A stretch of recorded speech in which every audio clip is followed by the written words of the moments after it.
बंदी छोड़ कबीर परमेश्वर जी की जय। बंदी छोड़ गरीबदास जी महाराज जी की जय। स्वामी रामदेवानंद जी गुरु महाराज जी की जय हो।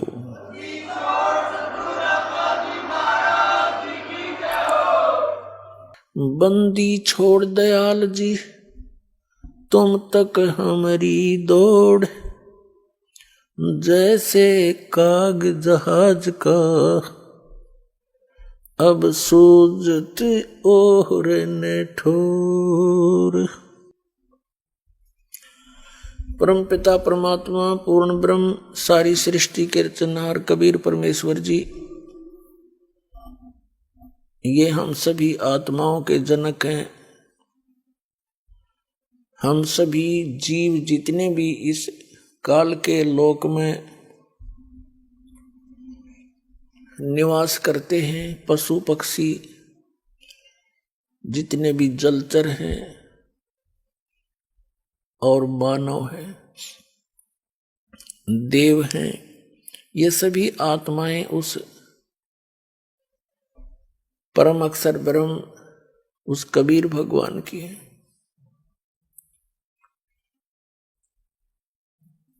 वो कबीर परमात्मा कौन है?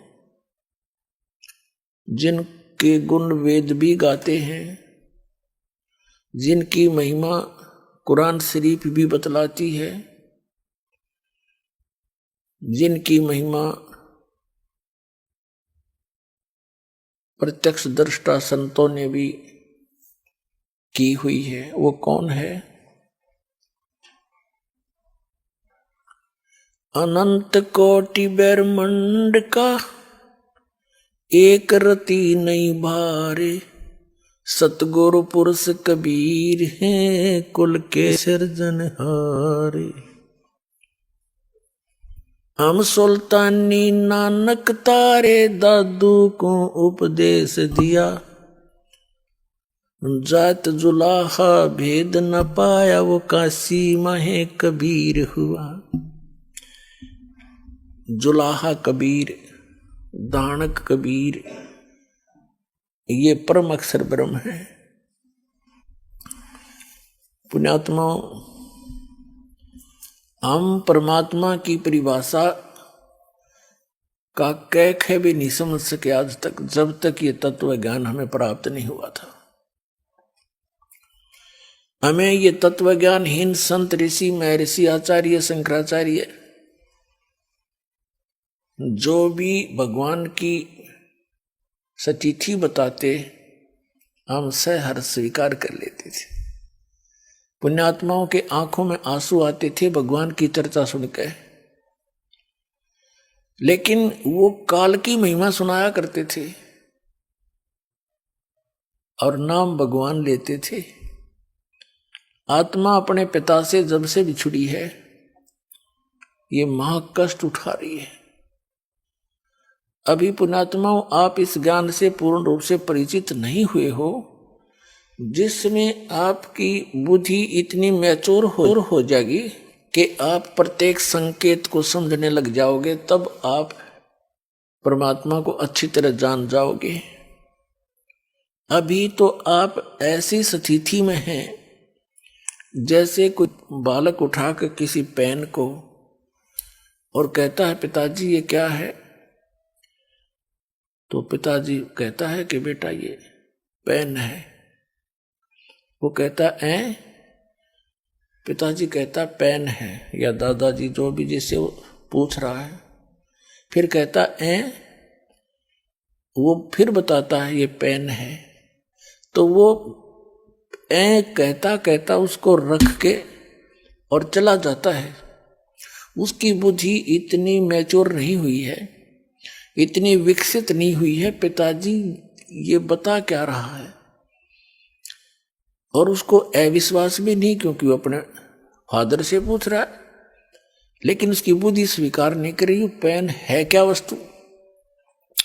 और जब वो थोड़ा सा बड़ा हो जाता है, फिर उसको कहते हैं बेटा या बेटी, वो पेन ला उठा करके दौड़ा जाता है और पेन उठा के ला देता है, फिर नहीं पूछता ये क्या है।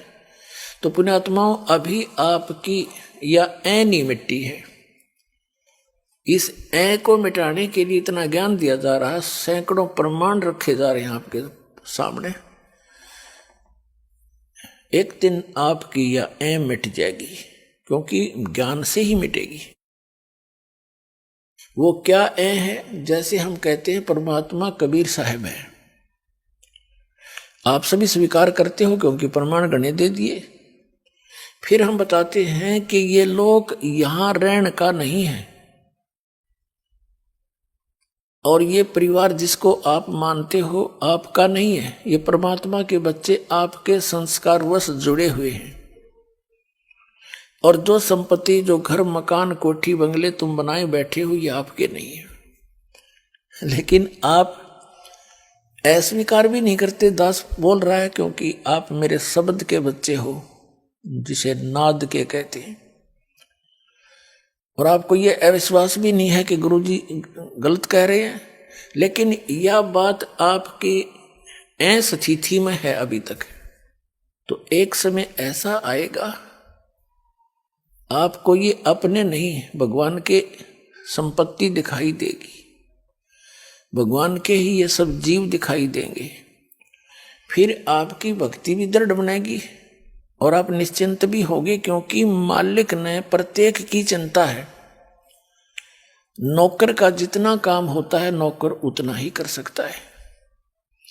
उन बच्चों को जो उस मालिक ने देना है वो नौकर को दे देता है कि आप इनको ऐसे ऐसे सुविधाएं प्राप्त कराओ, तो वो नौकर का उतना ही काम है, वो करवा दे। तो अभी हम मुखिया बनकर काम करा करते, फिर हम एक दास बनकर परमात्मा का जैसा भी जिसका रोल है, एक फिल्म है ये, तो इसमें जिसका जैसा रोल है उसको एक सुचारू ढंग से करें, भगवान से डर के करें, किसी की आत्मा नहीं दुखावे, क्योंकि सब उस मालिक के बच्चे हैं। और इस मन पापी ने डांटे, जरा सा क्रोध होकर मन माने यू घर में कड़े मचवा दे 1 मिनट में, उसको ज्ञान से और परमात्मा के भय से उसको कंट्रोल करें। तो अब दास तो आपको बता रहा है कि आप यहां बहुत कष्ट उठा रहे हो, और आप इस बात से को सुन अवश्य लेते हो, लेकिन ये समझ में नहीं आता कि कष्ट कैसे उठा रहे हैं। कोई समझता है कि मैं बीमार हूं इसलिए कष्ट है मुझे, नहीं। यहां जो मूल कष्ट है जन्म और मरण का, ये भारी रोग है। उसके बाद 84 लाख योनियों में, पशु पक्षियों के शरीरों में पुण्यात्माओं कैर टूट रहा प्राणी पे।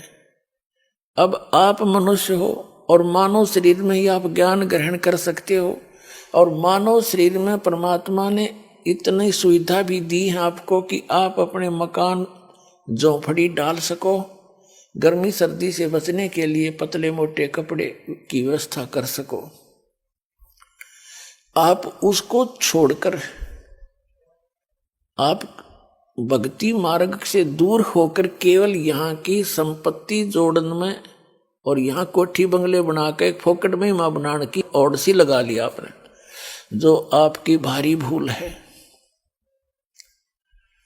इस भूल को हटाने के लिए परमात्मा आए, पूर्ण ब्रह्म,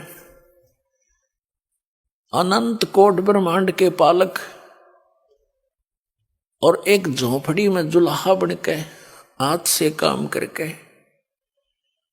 कपड़ा बुनकर एक लीला करके दिखाई कि यदि तुमने भक्ति में सफल होना है, अपनी इन मनोकामनाओं को, इच्छाओं को सीमित करना पड़ेगा।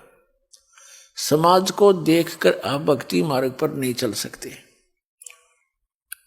ये दूसरी बात है कि आप जैसी भक्ति करोगे वैसा फल तो आपको मिलता ही रहेगा, लेकिन मोक्ष प्राप्ति के लिए आपने अपनी सभी परंपराओं को, जो हमने स्वयं बनाकर अपने पैरों में बेड़ी डाल ली, उनको ईब समाप्त करना पड़ेगा।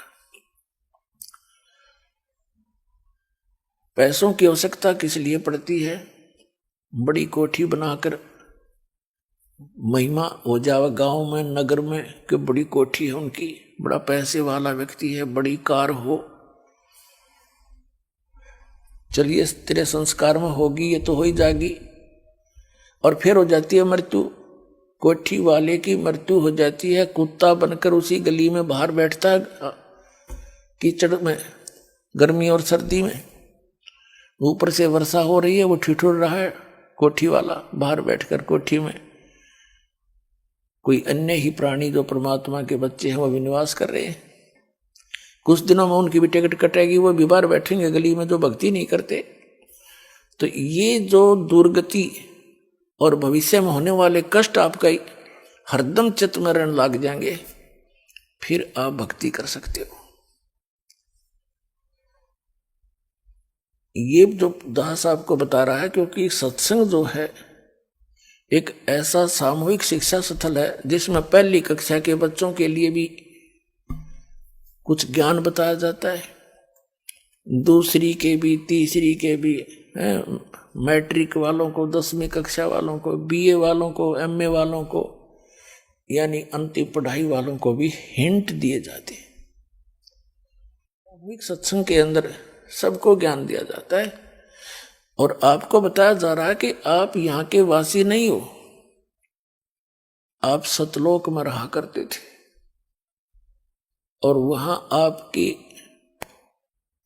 मृत्यु नहीं होती थी, वृद्धावस्था नहीं थी, कोई रोग शरीर में नहीं था। आज कोई वृद्धावस्था नहीं चाहता और सबकी होगी, पहले मर गया वो दूसरी बात है, और फिर बुढ़ापा भी, वृद्धावस्था भी होगी और मृत्यु भी डेफिनेट, और हम फिर भी आंख नीचे बैठे यहां पर। तो अभी तक तो हमें इसका विकल्प नहीं था, अब परमात्मा ने विकल्प बता दिया कि जब तक इस शरीर में रहो वो आपका मकान जो भी सीमित सा बना कर रखो, ज्यादा बड़े की आवश्यकता नहीं। जैसा भी आपके संस्कार में कोई बड़ा भी बन गया है तो कोई प्रॉब्लम नहीं है। यानी लोग दिखावा होड़ नहीं करे, एक दूसरे ने देख कर रीस नहीं करे इन बकवादों की। कोई विवाह करता है लड़की का, उसमें लोग दिखावा पता नहीं कितना ड्रामा करता है, पॉइंट बाजे बजवाता, ये बकवाद है सारी। पहले तो हम इनको सीमित करेंगे, फिर भक्ति बनेगी। पुण्यात्माओं, आप जो दास ज्ञान दे रहा है ये किसी डूम बाट के गीत नहीं, किसी स्वार्थी व्यक्ति के द्वारा कोई नावल की कथा नहीं सुना रखी, खुद भगवान ने आकर के ये आपकी जो समस्याएं हैं ये खुद बताई हैं आकर के, और साथ में इसका समाधान बताया।